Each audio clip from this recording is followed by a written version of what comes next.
Rotary has been responsible for creating 3 beautiful parks right here in this city, and this is one of them, Wilmot Gateway. It was named after a former Rotarian, as a matter of fact, and it's the Rotary that put together $1 million to make this happen. And they did it because, what do you know? It was service above self.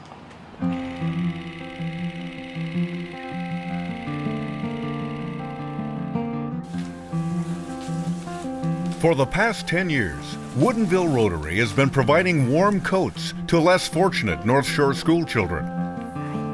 Woodinville Rotary has distributed more than 7,000 Operation Warm Coats. The coats have provided warmth, raised spirits, and built self-esteem among many, many young friends. Okay, this is how we make it.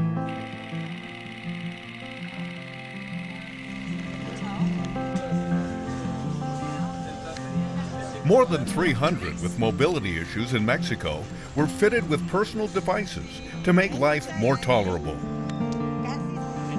Woodinville Rotarians engaged in the distribution.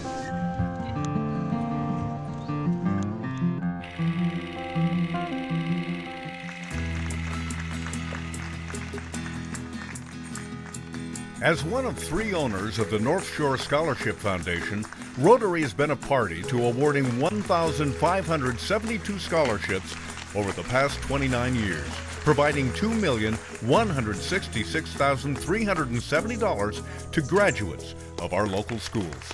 This is a really excited moment in my life because I'm the first one to graduate in my family.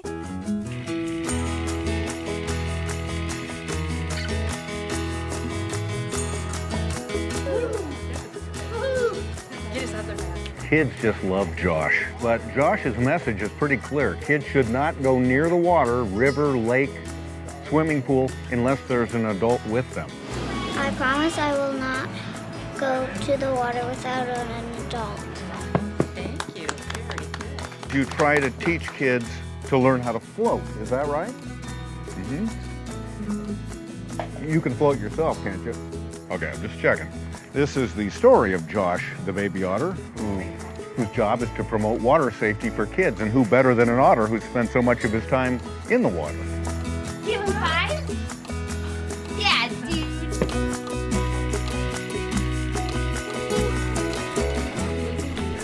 And we have lots of people that don't. Our school provides guided reading bags for small groups. But when we talk about individual reading, every classroom needs to have their own set of books. Okay, so what we're going to do is we're going to point to the words.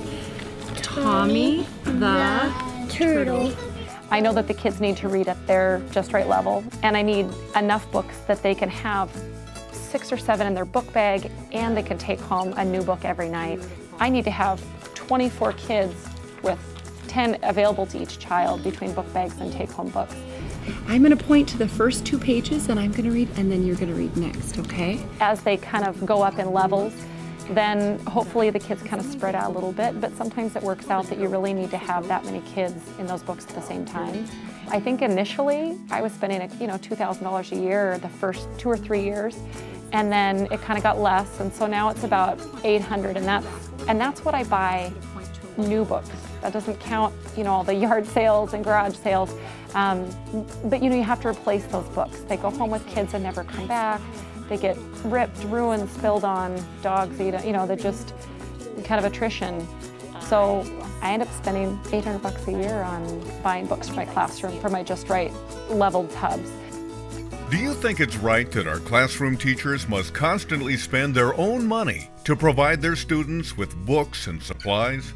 When we raise our bid cards tonight to fund a need, we'll be asking you to help. Ease the burden placed upon our elementary school teachers who take money from their own pockets each year to restock their classroom libraries of just right reading books.